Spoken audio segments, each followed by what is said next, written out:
네, 여러분 반갑습니다. 이명표 칼럼입니다. 자, 오늘 준비한 경기는 다가오는 토요일에 치러질 승부식 135회차에 있는 베이리그 두 경기, 남자부 경기 대한항공 한국전력 경기, 그리고 여자부 경기 도로공사와 대전정관장의 맞대결 총 두 경기 분석으로 준비를 해보았습니다.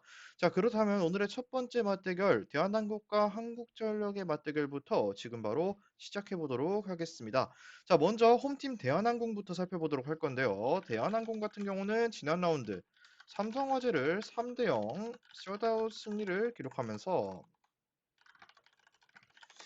이 승리로 현재 5연승을 올린 대한항공이고요. 순위도 2위까지 끌어올리고 있습니다. 자, 현재 가장 흐름과 경기력이 좋은 팀이라고 꼽히는 대한항공인데요. 앞으로의 전망 자체도 굉장히 밝은 편이라 볼 수 있었습니다.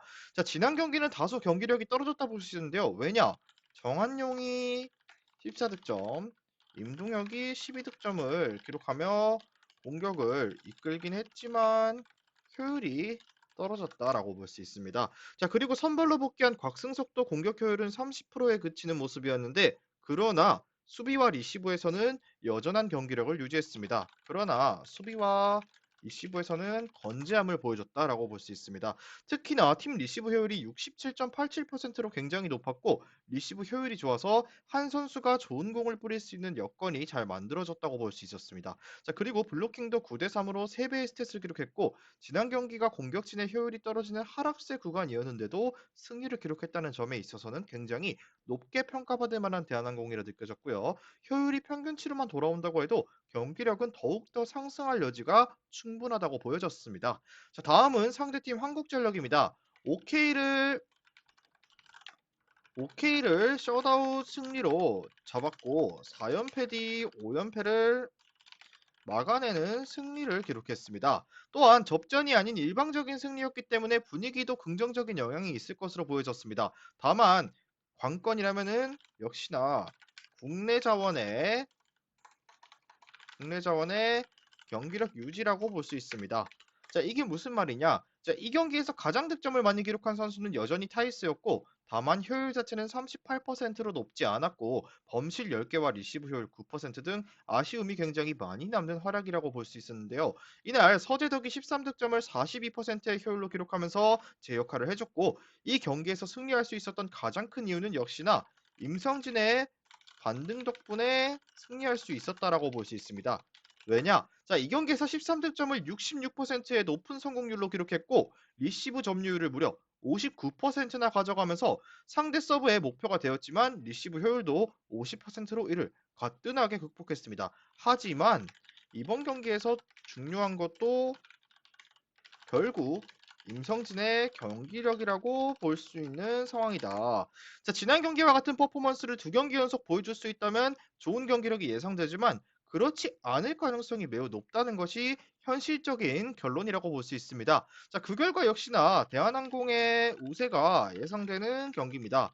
두 팀의 1라운드 맞대결에서도 대한항공이 3대 0 셧아웃을 기록했고 대한항공이 지난 경기에서 공격이 조금은 다소 부진했다. 하지만 반등의 가능성이 높고 한전은 지난 경기 임성진의 경기력 유지가 사실상 불가능할 것으로 예상되는 경기다. 불가능할 것으로 예상된다. 그렇기 때문에 대한항공의 셧아웃 승리 쪽 접근을 예상해보면서 결론을 적자면 대한항공은 지난 경기 부족했던 공격력이 반등할 가능성이 높은 반면 한국전력은 이번에도 임성진이 활약해줄 가능성은 희박하다고 볼 수 있습니다.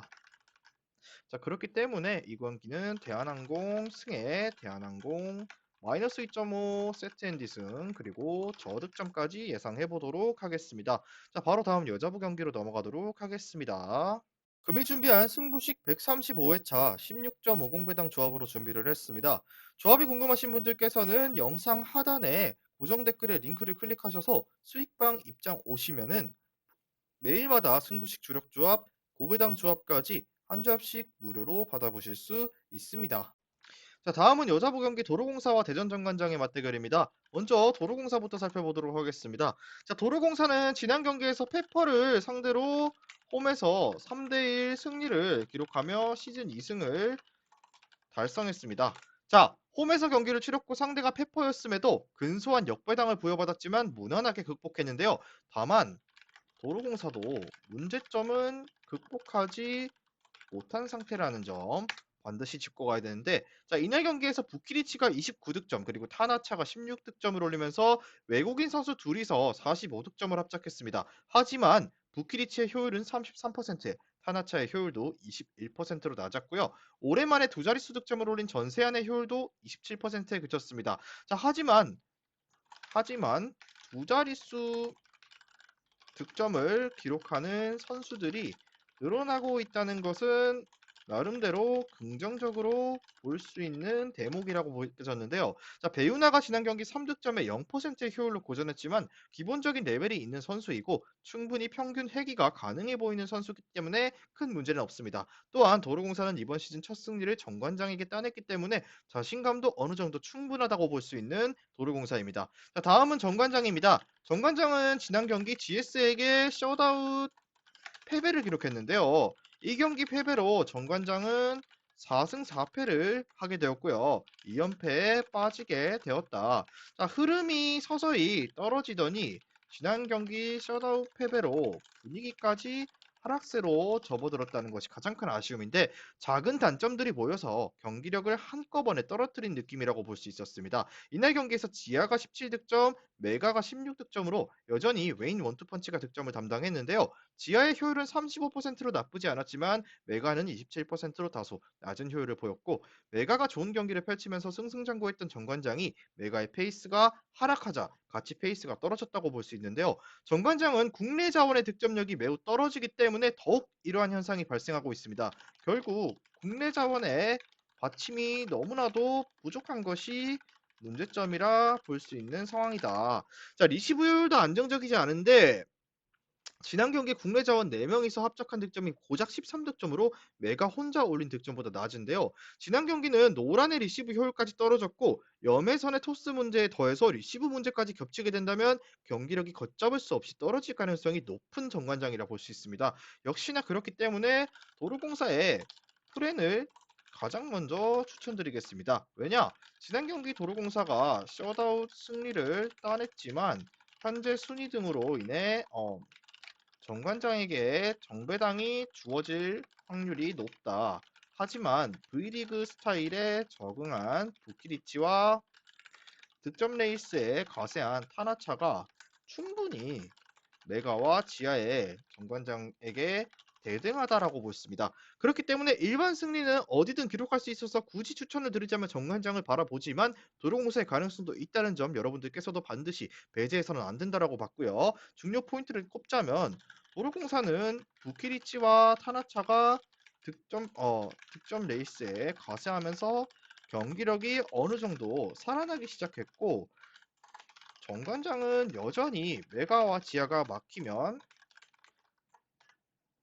고스란히 경기력으로 드러나는 상황입니다. 그렇게 봤을 때 역시나 정관장의 일반 승리를 보되 역배당 가능성이 있다고 분명히 말씀드렸고요. 플러스 1.5 도로공사 세트 핸디승 그리고 마찬가지로 다득점 예상해보면서 오늘의 V리그 2라운드 두 경기 분석은 여기까지 해보고 마무리를 짓도록 하겠습니다. 경기 시작 직전까지 시간이 좀 남았기 때문에 주력 조합과 고배당 조합 궁금하신 분들께서는 꼭 수익방 오셔서 받아보시는 것을 권장드리면서 저는 내일 경기 분석으로 돌아오도록 하겠습니다. 미리 말씀드리지만 제가 프리뷰해드린 내용은 말 그대로 내용 분석입니다. 수익으로 이어지는 최종 조합은 유튜브에 공개할 수가 없기 때문에 현재 영상 고정 댓글로 카톡 주시면 경기별 실시간 라인업 및 심판 성향까지 분석한 최종 조합 드리겠습니다. 저를 모르시는 분도 건승하시는 하루 되세요.